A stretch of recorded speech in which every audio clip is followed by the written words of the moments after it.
feeling the weight of inner hurt, wishing for that heavy feeling to simply lift. It's a universal human experience to encounter sadness. While a touch of it is a natural part of life's tapestry, sometimes it can feel like it's taken over the entire canvas of our being. If this resonates with you, know that you possess the power to create change.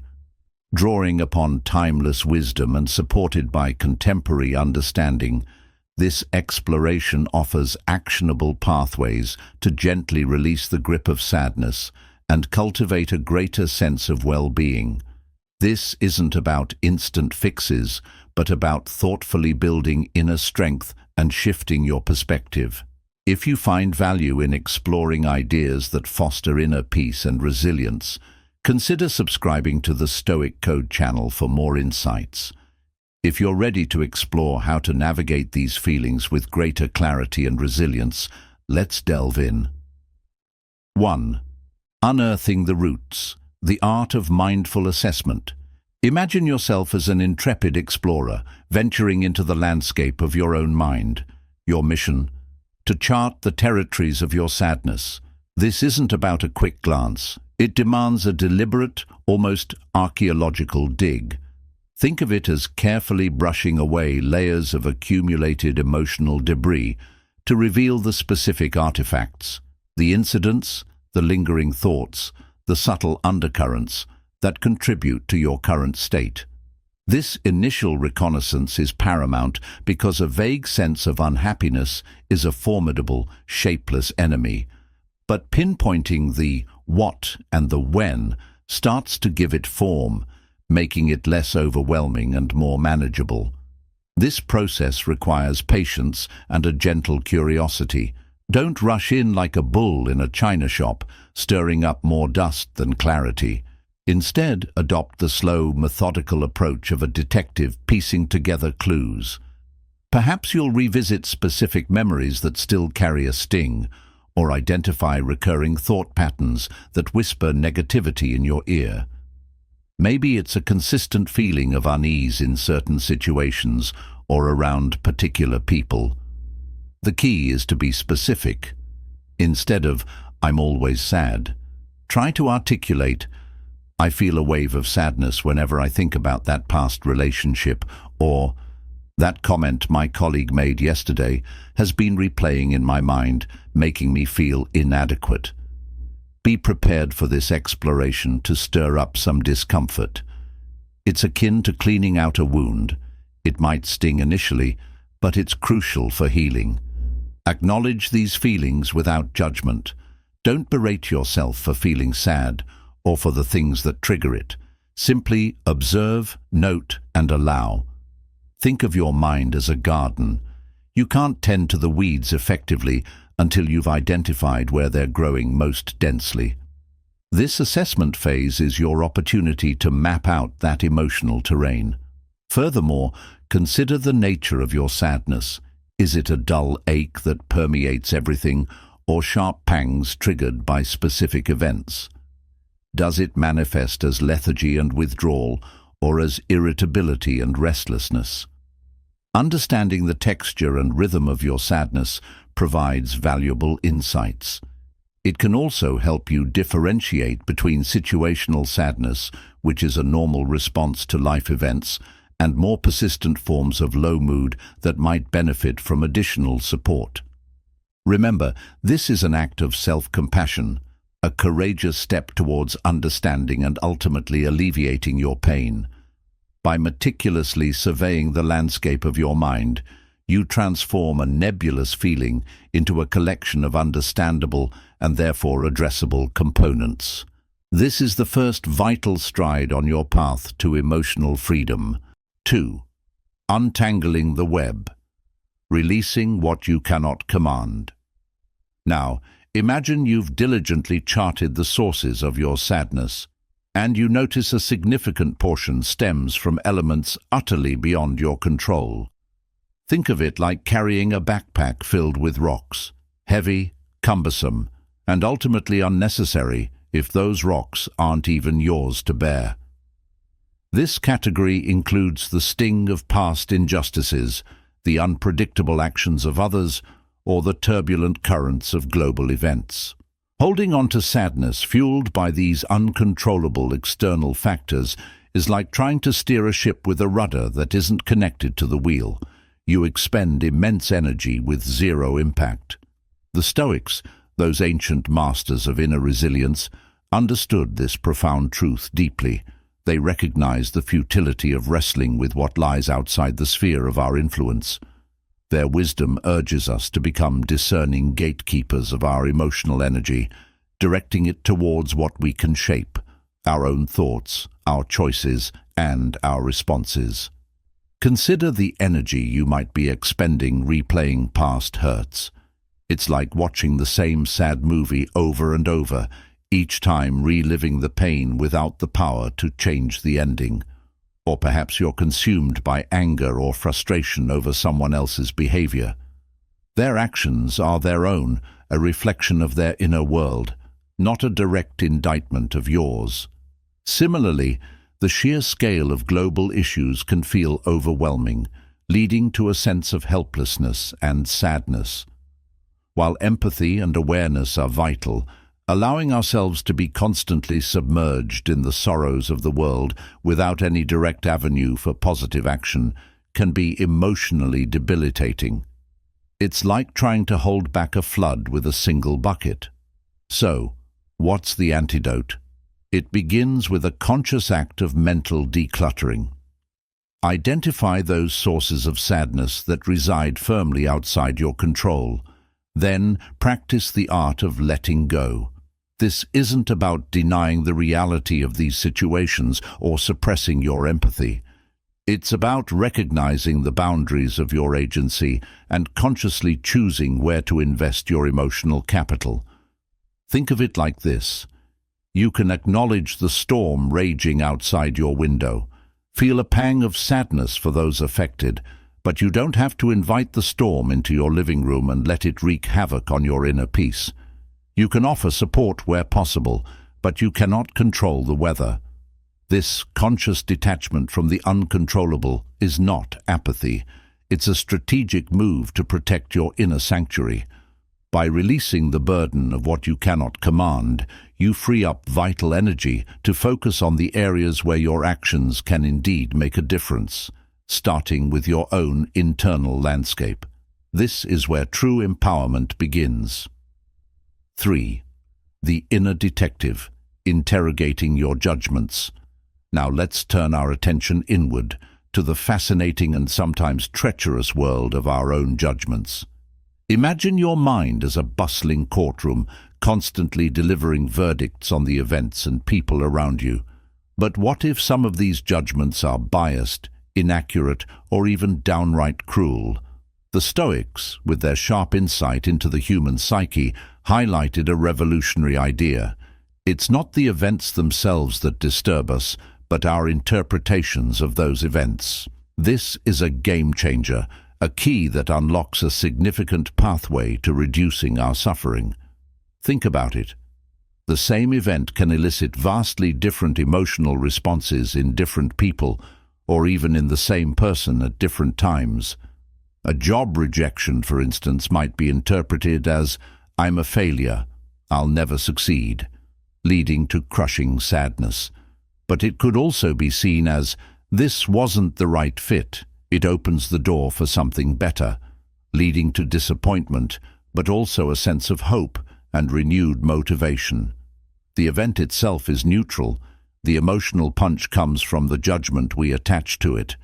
Modern psychology, particularly cognitive behavioral therapy, CBT, strongly echoes this ancient wisdom. CBT focuses on identifying and challenging those negative thought patterns, those ingrained judgments that fuel our distress. It's about becoming an inner detective, scrutinizing the evidence for our automatic thoughts and asking the tough questions. Is this judgment based on solid facts, or is it colored by past experiences, fears, or insecurities? Are there alternative, more balanced ways of viewing this situation? Consider a friend who doesn't return your call promptly. Your immediate judgment might be, "They don't care about me. I'm not important to them. This judgment then triggers feelings of sadness and isolation. But what if there are other explanations? Maybe they're incredibly busy, their phone died, or they simply forgot and will call later.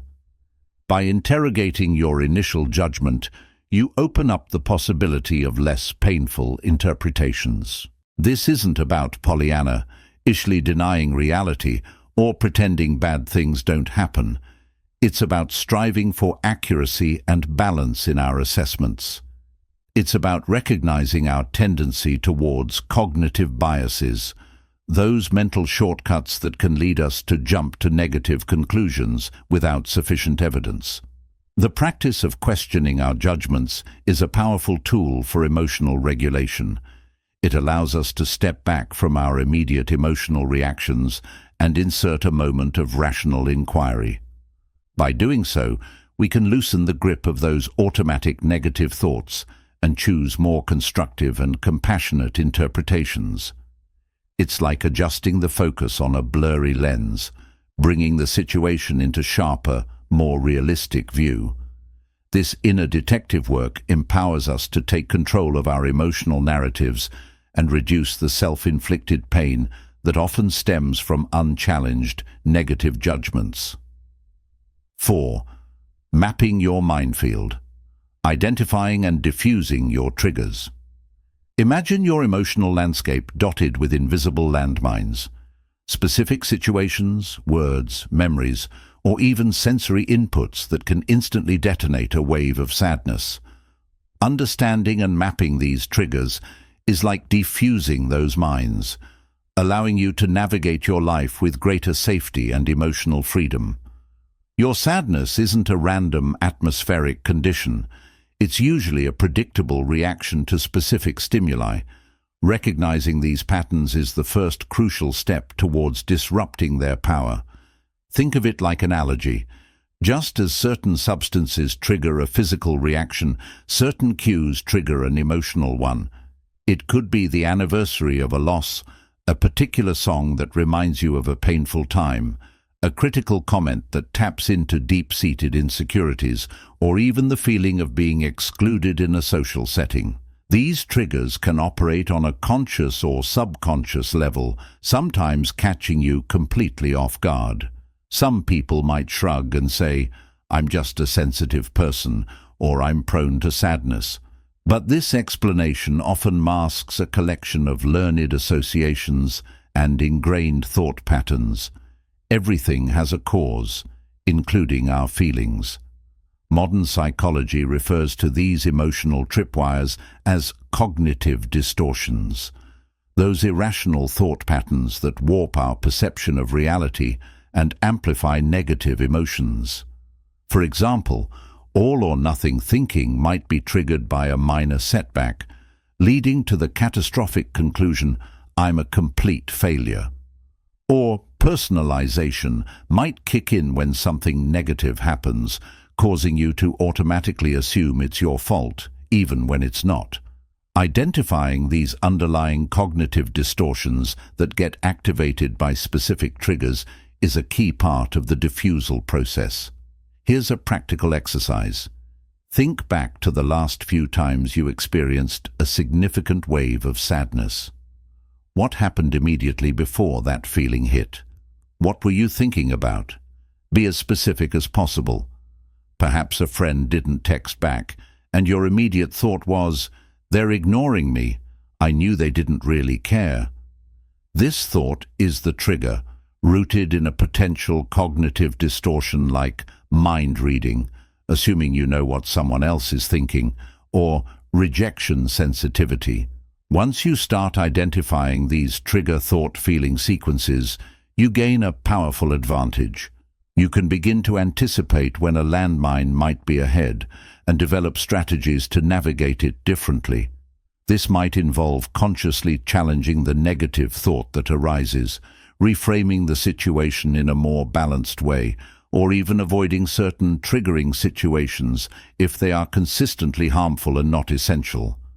For instance, if social media consistently triggers feelings of inadequacy through comparison, you might choose to limit your exposure. If certain topics of conversation with a particular family member always lead to conflict and sadness, you might learn to steer the conversation in a different direction or set boundaries. Understanding your triggers is not about living in a bubble, it's about becoming a more skillful navigator of your emotional world, equipped to disarm the emotional landmines before they detonate. This proactive approach empowers you to take charge of your emotional responses rather than being at their mercy. All right, let's keep this momentum going and explore more powerful pathways to inner peace. 5. The gentle art of acceptance. Embracing what is. Now, let's talk about a concept that might initially sound passive, even defeatist, but is in reality a cornerstone of profound strength: acceptance. Imagine yourself locked in a fierce struggle with a powerful current, the current of a difficult situation, a painful memory, or an unwanted reality.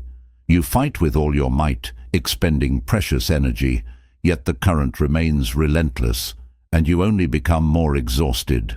Acceptance in this context isn't about surrendering to negativity or resigning yourself to misery forever. Instead, it's about recognizing the undeniable force of the current and choosing a more skillful way to navigate it. Think of it like this. You can rail against the fact that it rained on your planned picnic, feeling frustrated and disappointed, or you can accept that the weather is beyond your control and pivot to an enjoyable indoor activity. The rain is a fact. Your resistance to it is what amplifies your negative emotions. Acceptance is about acknowledging the what is without the added layer of judgment, resentment, or wishing things were different in that moment. The Stoics had a beautiful term for this kind of acceptance: amor fati, the love of fate. This doesn't mean you have to like everything that happens to you. The loss of a loved one, a significant setback, or an unfair circumstance will naturally bring pain, but it does mean acknowledging that it has happened, that it is now a part of your reality. Resisting this reality is like constantly rubbing salt into a wound, prolonging the suffering. Acceptance is the crucial first step towards genuine change. You can't effectively address a problem until you acknowledge its existence. Think of it like being stuck in traffic. You can honk your horn, fume with frustration, and feel your stress levels rise, but the traffic remains. Or you can accept the situation, put on some music, listen to a podcast, and make the best of the unexpected delay. Your internal state shifts dramatically when you stop fighting what you cannot immediately change. This practice begins with cultivating awareness, noticing those moments when you are actively resisting reality. A simple tool for this is mindfulness, bringing your attention to the present moment without judgment. Even something as basic as focusing on your breath can train your mind to observe without immediate reaction. When applied to a triggering situation, this means acknowledging the event without immediately spiraling into emotional reactivity. You observe, you note, and you allow the feelings to be there without letting them completely overwhelm you. When you choose acceptance, it's like releasing a pressure valve. The internal tension begins to ease, your resistance crumbles, and suddenly you have the mental clarity to see the situation more objectively, not just through the lens of your wishes or expectations. And in that space of clarity, the true power to navigate and potentially change your situation begins to emerge. Acceptance isn't passive resignation. It's the fertile ground from which effective action can grow. 6. The architect within, building your sphere of influence.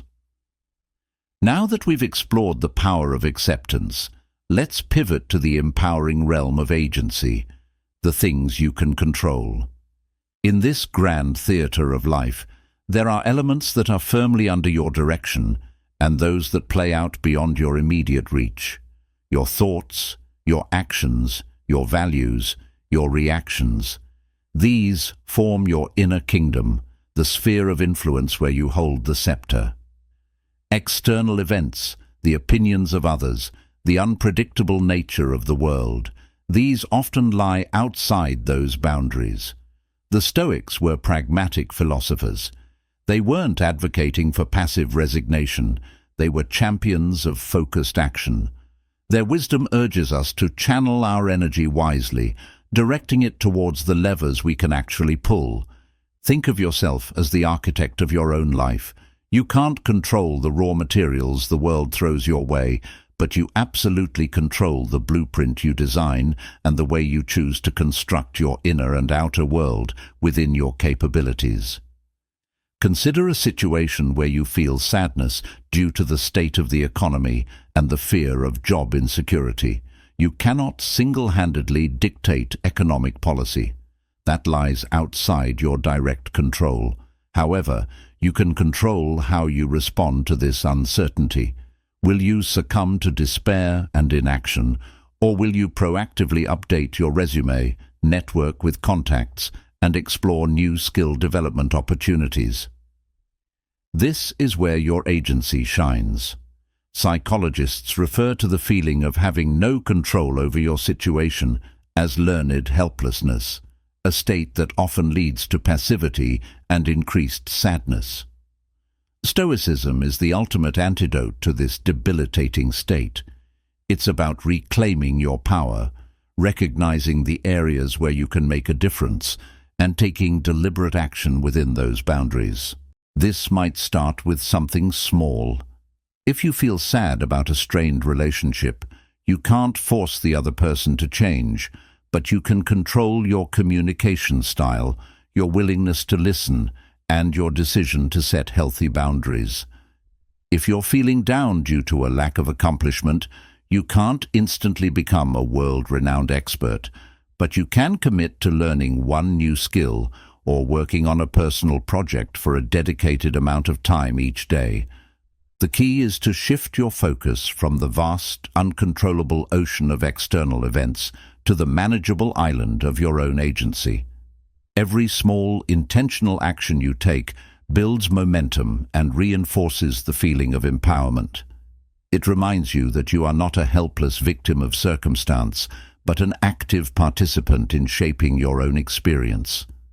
By diligently cultivating your sphere of influence, you not only chip away at the feelings of sadness rooted in helplessness, but also build a foundation of self-efficacy and resilience that will serve you well in navigating the inevitable challenges of life.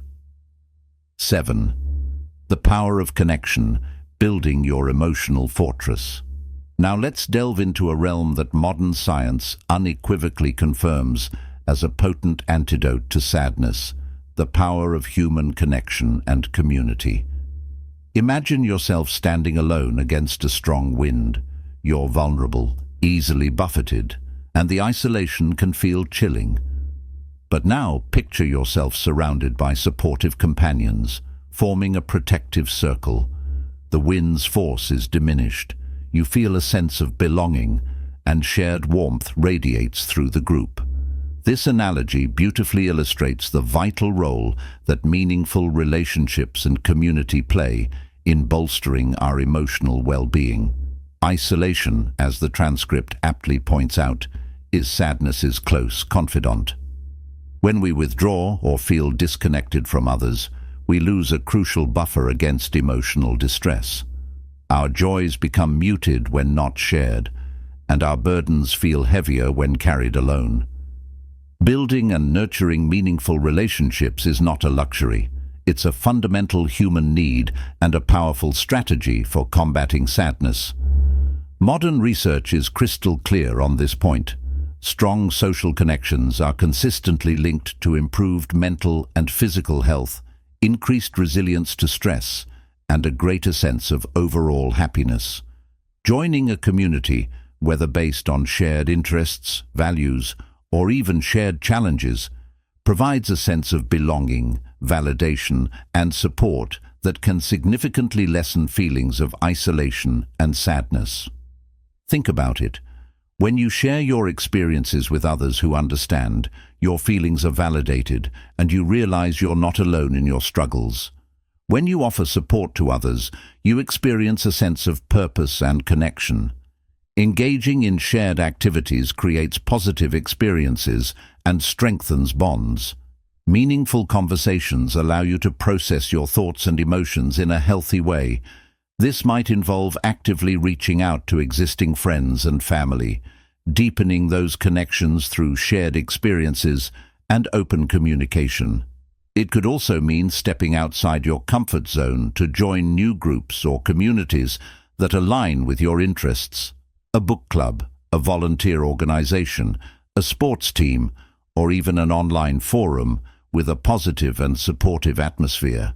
The key is to actively seek out opportunities for genuine connection. The transcript makes a particularly important point about the power of in-person connections within your local community. While online interactions can be valuable, the richness of face-to-face interaction, the nuances of body language, and the feeling of physical presence can create a deeper sense of belonging. Think about hobbies or interests you have always wanted to explore and seek out local groups or meetups related to them. This provides a natural environment to meet like-minded individuals. Making new friends as an adult can sometimes feel daunting, akin to navigating the dating world. But just as effort is required to build romantic relationships, the same holds true for friendships. Be proactive, put yourself out there, and be open to forming new bonds. The rewards, a stronger emotional support system, reduced feelings of isolation, and increased joy, are well worth the effort. Building your emotional fortress through connection is a powerful investment in your long-term well-being and a vital step in pushing back against the isolating grip of sadness. And so, as we reach the culmination of this insightful journey, remember that the path to navigating and lessening the burden of sadness is not a single grand gesture, but rather a collection of conscious choices and consistent practices. We've explored the power of mindful self-assessment, the wisdom in releasing what lies beyond our control, and the transformative act of interrogating our own judgments. We've illuminated the importance of understanding our emotional triggers and the profound strength found in accepting the present moment. Crucially, we've emphasized the empowering nature of focusing on our sphere of influence and the vital role that human connection and community play in building a resilient emotional landscape. Think of these techniques not as abstract philosophies, but as tangible tools in your emotional toolkit. Just as a skilled artisan carefully selects the right instrument for the task at hand, you now have a diverse set of strategies to draw upon when facing the inevitable waves of sadness that life may bring. Perhaps today you might choose to spend a few quiet moments surveying your inner thoughts. Tomorrow you might consciously challenge a negative judgment that arises. The day after, you might reach out to a friend or explore a local group that aligns with your interests. The beauty of this approach lies in its gradual and sustainable nature. You don't need to overhaul your entire emotional life overnight. Instead, embrace the power of small, consistent steps. Pick one technique that resonates with you and experiment with it. Observe what shifts, however subtly. As you gain confidence and experience, you can gradually incorporate other tools into your repertoire, building your own unique and effective Stoic toolkit tailored to your individual needs and experiences. Remember the enduring wisdom of the Stoics, echoed by modern understanding: your mind, your thoughts, your reactions. These are the realms where your true power resides. External circumstances may ebb and flow, but your capacity to choose your response, to cultivate inner resilience, and to connect with others remains a constant source of strength. So take these insights not as a final destination, but as a compass guiding you towards a brighter, more emotionally empowered horizon. Be patient with yourself Acknowledge that progress is often incremental and celebrate the small victories along the way. You possess the innate capacity for inner peace and joy. Embrace these tools, take action, and step into the happier, more resilient version of yourself that you were always meant to be. And as you navigate this journey, know that the possibility of a lighter, more fulfilling life is not just a distant hope, but a tangible reality within your reach.